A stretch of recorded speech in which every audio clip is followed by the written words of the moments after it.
شہادت عمر فاروق رضی اللہ عنہ ذی الحج کی 25 تاریخ اور تاریخوں میں جو اختلاف ہے، ہو سکتا ہے 26 ذی الحج ہو۔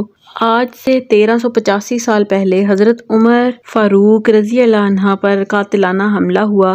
بعض روایات میں 26 ذی الحج کا کہا گیا اور بعض میں کہا گیا کہ ذی الحج کے 4 دن باقی تھے جب یہ قاتلانہ حملہ ہوا تھا۔ حج سے واپسی کو بھی کچھ دن ہی گزرے تھے، اور اسی سفر حج کے دوران ایک موقع پر زمین پر لیٹ کر اور ہاتھ آسمان کی طرف اٹھا کر حضرت عمر فاروق رضی اللہ عنہ نے دعا کی کہ اے میرے پروردگار، میری ذمہ داریاں بہت بڑھ گئی ہیں، اب میرے اعضاء میں وہ طاقت نہیں ہے، میں کمزوری محسوس کر رہا ہوں، رعیت یعنی رعایا بہت بڑھ گئی ہے جس کی ذمہ داری ہے مجھ پہ، تو مجھے تو اپنے پاس بلا لے اور اٹھا لے کہ اس سے پہلے کہ میں اپنی ان ذمہ داریوں کو پورا نہ کر سکوں اور اس کا حق ادا نہ کر سکوں۔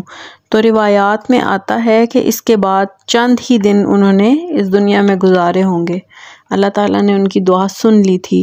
اس کے بعد یہ قاتلانہ حملہ ہوا۔ 3 دن آپ زندگی اور موت کی کشمکش میں مبتلا رہے۔ ایک شخص جس کا نام ابو لولو فیروز تھا، ایک مجوسی ایرانی غلام تھا، حضرت مغیرہ ابن شعبہ رضی اللہ عنہ کا غلام تھا۔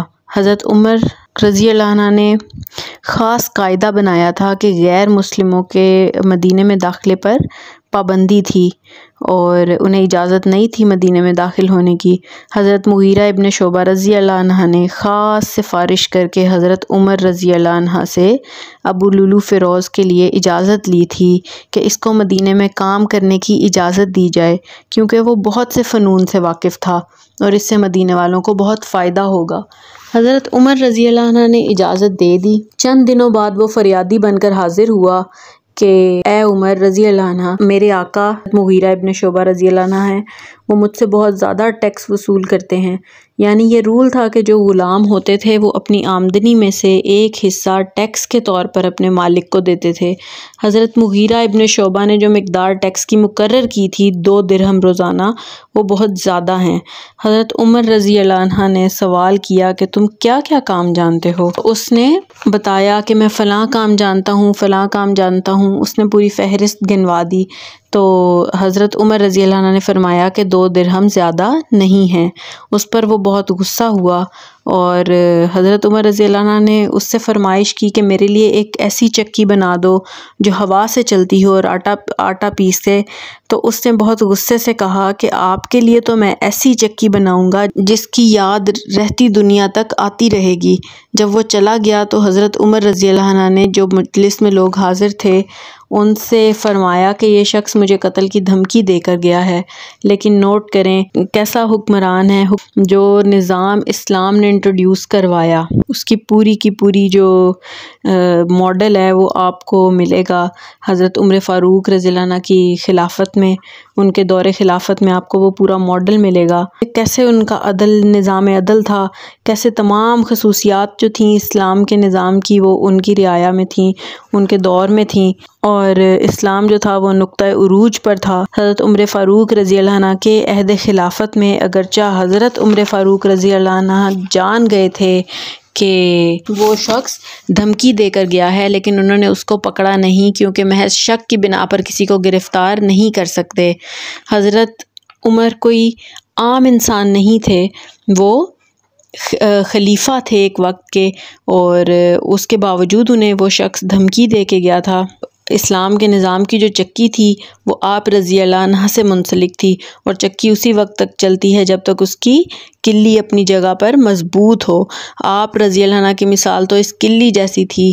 10 برس ہو چکے تھے کہ وہ چکی اسی شخصیت کے گرد گھوم رہی تھی۔ آپ کی فتوحات کا دائرہ کہاں سے کہاں تک پہنچ چکا تھا، اتنی بڑی سلطنت اس سے پہلے وجود میں نہیں آئی تھی۔ ذمہ دار ترین شخصیت، اور نہ کوئی حفاظتی انتظام اور نہ کوئی باڈی گارڈ، دوسری طرف نہ اس شخص کو قید کیا، نہ مدینے سے نکالا، اور یہ بھی جانتے تھے کہ وہ آپ کو قتل کی دھمکی دے کر گیا ہے ایک شخص، اور یقین بھی تھا اس پہ کہ وہ قتل کر سکتا ہے، لیکن پھر بھی محض شک کی بنیاد پہ بغیر ثبوت کے نہیں گرفتار کیا اس سے، کیونکہ ایمان یہ تھا کہ زندگی اور موت اللہ کے اختیار میں ہے۔ بہرحال چند دن بعد فجر کی نماز حضرت عمر فاروق رضی اللہ عنہ ادا کرنے کے لیے آگے بڑھے، نیت باندھی، تو اسی دوران وہ شخص جو وہ پہلی صف میں موجود تھا اور اس کا 2 دھاری خنجر تھا، اس نے آگے بڑھ کے 6 وار پے در پے حضرت عمر رضی اللہ عنہ پر کیے۔ حضرت عمر رضی اللہ عنہ گر گئے۔ حضرت عبد الرحمن ابن عوف رضی اللہ عنہ نے مختصر ترین صورتوں کے ساتھ نماز کروائی۔ 2 رکعت پورے ہوئے تو لوگوں نے اسے پکڑنے کی کوشش کی۔ 13 افراد مزید زخمی ہو گئے اسی پکڑ دھکڑ میں، کیونکہ وہ بپھرا ہوا تھا پورے طریقے سے۔ اس نے جب کوئی نہیں پکڑ سکا اسے، تو ایک عراقی شخص کے بارے میں آتا ہے کہ اس نے کوئی کمبل یا کوئی کپڑا وغیرہ اس کے اوپر ڈال کے اسے پکڑا، لیکن اس نے خودکشی کر لی۔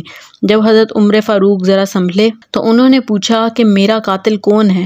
جب آپ رضی اللہ عنہ کو بتایا کہ وہی ابو لولو فیروز ہے، تو آپ رضی اللہ عنہ نے اللہ کا شکر ادا کیا کہ کوئی مسلمان نہیں تھا۔ حضرت عثمان رضی اللہ عنہ کے جو قاتل تھے وہ مسلمان تھے، نام نہاد مسلمان، لیکن اس سے بہت زیادہ بڑا فتنہ برپا ہوا تھا جب حضرت عثمان رضی اللہ عنہ کا قتل ہوا تھا۔ مسلمان بٹ گئے تھے۔ اسلام کے دور کا سب سے بڑا فتنہ حضرت عثمان رضی اللہ عنہ کے قتل سے ہوا تھا، لیکن اس سے کوئی فتنہ نہیں، اس سے کسی فتنے کا آغاز نہیں ہوا اور نظام ویسے ہی چلتا رہا۔ حضرت عمر رضی اللہ عنہ پر قاتلانہ حملہ 25، 26 یا 27 تاریخ کو ہوا تھا۔ سن 23 ہجری میں انتقال ہوا تو پھر نماز جنازہ ہوا۔ وصیت کے مطابق حضرت سہیل رومی کے بارے میں تھی کہ وہ نماز جنازہ پڑھائیں۔ پھر تدفین 1 محرم الحرام کو ہوئی۔ تدفین کا واقعہ یہ ہے کہ حضرت عمر رضی اللہ عنہ نے اپنے بیٹے عبداللہ ابن عمر رضی اللہ عنہ کو حضرت عائشہ صدیقہ ام المؤمنین رضی اللہ عنہ کی خدمت میں بھیجا کہ میری بڑی خواہش ہے کہ آپ کے حجرے میں دفن ہو جاؤں، جہاں محمد رسول اللہ صلی اللہ علیہ وسلم اور حضرت ابو بکر صدیق رضی اللہ عنہ دفن ہیں۔ دونوں دوست وہیں پہ دفن تھے اور ان کی بھی یہی خواہش تھی کہ وہ اسی جگہ پر دفن ہوں۔ اس حجرے میں ایک بندے کے دفن ہونے کی جگہ تھی اور حضرت عائشہ رضی اللہ عنہ کے لیے یہ بڑا مشکل فیصلہ تھا، لیکن حضرت عائشہ رضی اللہ عنہ نے فرمایا یہ جگہ میں نے اپنے لیے مخصوص کی تھی، میں چاہتی تھی کہ میں یہاں دفن ہوں، لیکن میں عمر رضی اللہ عنہ کو اپنی ذات پر ترجیح دیتی ہوں، لہٰذا میں اجازت دیتی ہوں کہ حضرت عمر رضی اللہ عنہ کو وہاں دفن کر دیا جائے۔ جب آپ رضی اللہ عنہ کے بیٹے نے واپس آ کر آپ کو بتایا تو آپ رضی اللہ عنہ نے فرمایا کہ اللہ کا شکر ہے، یہ آخری آرزو تھی جو پوری ہو گئی، اور آپ کو ادھر حضرت عائشہ رضی اللہ عنہ کے حجرے میں حضرت محمد صلی اللہ علیہ وسلم کے ساتھ دفن کر دیا گیا۔